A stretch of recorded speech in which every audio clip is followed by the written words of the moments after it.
Now, if I had it my way, I would always want to go to brunch, okay? I love to sit around with my friends and enjoy new spots and delicious foods, but I can't leave the studio right now to go to brunch. So Chef Martin from Café Aurora is coming to me instead, all the way from gorgeous Orcas Island. That's right. Thank you so much for being here. Well, thanks for having me. And so what are we making today? Okay, so for me, the king of brunch and the queen of brunch is the eggs benedict. Absolutely. So we're going to do two eggs benedict that we make at Café Aurora in East Sound is our braised pork belly. Delicious. And then we do a lovely heirloom tomato and avocado benedict as well. Oh, so a veggie option. Yep, okay. Absolutely. So what we're going to start with doing is we're going to first drop our eggs, then we're going to make some hollandaise.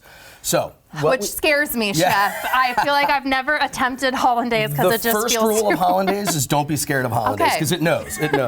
So what we're going to do is first thing, well, we're going to make, while our hollandaise is being made, we're going to drop our poached eggs. So what we do is we take some just under boiling water with a little bit of vinegar in it, give it a spin, and that lets your eggs swirl around as opposed to just sink right to the bottom.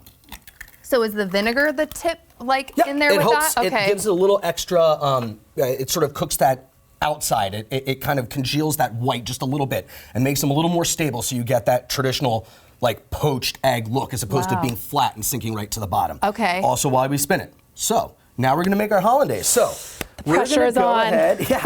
We're gonna go ahead and start, and we do a very, very simple recipe. I like ours, it's really nice and bright. So I'm gonna measure the ingredients in there, then you're gonna pour the butter in. So you start with all of your ingredients at first. We're gonna do 2 tablespoons of egg yolk. I use pasteurized egg yolk. You can find pasteurized egg at the grocery store. Is this the butter so I get ready when you tell me to? I won't do it yet. I won't ruin it, I promise. So we're gonna do 2 tablespoons of the butter. Our recipe, and there's a million ways to do hollandaise. I do salt. Okay. I do Dijon. Yum, helps stabilize it, gives a little bite. I'm gonna do a tablespoon of Tabasco. Ooh. Now there's much more traditional methods, but in the real world, this is the way we do it. Okay, you're making it easy for some of our folks. Then we're gonna do a little bit of hot water, hot to the touch. All right, so we got everything in there, and for a little extra zip, I do a half a lemon. Okay. Hollandaise on its own really isn't great. It's as an ingredient in the dish. It gives it a lot of bite, and it cuts through the fat of the traditionally ham or Canadian bacon. In my case, the pork belly, and all of that. So now we're gonna start whisking. I use the pasteurized yolk. You can use regular yolks at home. So we're gonna start whisking. Okay, you tell me when, drizzle. Chef. Okay, go ahead. Drizzle. Nice and light drizzle. Nice light. Perfect. Is that okay? That's perfect. And just keep going. Okay. And what you're looking for is you're gonna look for this to get shiny and thick.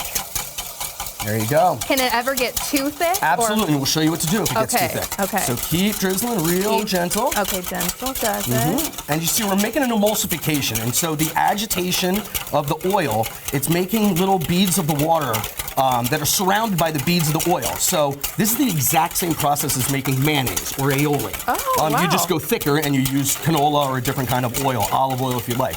So now we're starting to thicken up, you see that? And it's this nice, smooth mix. It doesn't look like that melted, broken butter. Right. And we're gonna go just a little bit more. Is that because you're really whisking back? You gotta keep that going so it doesn't break? You wanna keep that going. Now that egg yolk and the Dijon help stabilize it. And then the temperature, that's gonna be just about right. Okay, I'm like, the butter is gone. Yeah, so it's that easy. And we make about 1.5 gallons of this every day. I was going to ask, you probably make a ton. And I'm gonna tell you a little secret, don't tell anybody, food processor. I put everything in the food processor just between you and me, and we drizzle that butter in. Okay, I'm gonna ask for that for Christmas. So let's go ahead and plate up, because we're ready to go. Oh my gosh, I'm so excited. And tell me while we're plating, tell me about the restaurant. You opened it right with your wife, is that right? 2 months ago with my wife, right in East Sound, and I'm gonna set this right here. We do brunch and lunch from 9 a.m. to 2 p.m. Tuesday through Saturday. Not doing brunch on a Sunday seems a little strange, but it's very, very important to us that we're there for our locals, and everything seems to close on Orcas Island on Tuesday and Wednesday. So we're there for the locals on those days. We're also going to be doing some fun events. We're going to start doing a bingo night.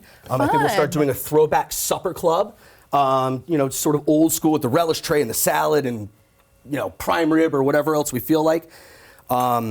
Let's see, we got the pork belly on that one okay, there. The pork I'm gonna belly. smear. And how do you heat that up? Just in a... Yeah, so we braise that. I cook that in spices. I braise it for about 4 hours. Wow. I like to give a little whole grain mustard on the bottom give me there. some extra mustard, yes. And then we're gonna do our heirloom tomato, nice beautiful heirloom tomato slice. Beautiful. We're gonna get a little bit of fresh avocado. I'm sure it's all about fresh ingredients too, and that's super important. And at this time of the year, the end of the summer, the heirloom tomatoes are really kicking in, really nice. So there we go. All right, now we're gonna take our eggs, which go for about 4 minutes. Okay. In that water. Here we go. We got a couple of nice ones in here. And you have some drinks and other dishes here too that I'll taste test while we're plating. Absolutely. So this is your Bloody Mary, your famous Bloody Mary, mimosas, and then this is the finished product, That's right? the finished product right there. And then what do we have over there? So we have our corned beef sandwich, sort of a throwback to that New York deli, real thick. I put about 7 ounces, 8 ounces of corned beef on there with our spiced tots. We have a lot of fun. That's our breakfast potato too, with that big kosher dill pickle. Yum. We have another brunch item we have is our chicken liver mousse. So it's kind of this play between things that we really enjoy making, things that are really approachable and fun, like the corned beef sandwich. I do a great smash burger, which we can make next time if you'd like when I come down. Okay, I'm gonna cut into this to taste test because I can't run out of time before we're taste testing. No worries. What else do you want people to know about your favorite, dishes there at the restaurant? Well, I think it's... look at that egg yolk. I opened up my own restaurant because I think it was important for Amy, my brilliant wife, and I to do things that we enjoyed. People ask what your specialty is, and I think my specialty is just having a fun restaurant culture, right? Absolutely. And so, sustainability has two meanings: sustainability with local ingredients and being good to the environment, but also a sustainable work environment is extraordinarily important to us, for our employees, for our guests, for the food. I think a happy kitchen affects the food more than anything else. Well, I am happy, happy, happy. Thank you so much. The New Day Northwest Kitchen is brought to you by Safeway.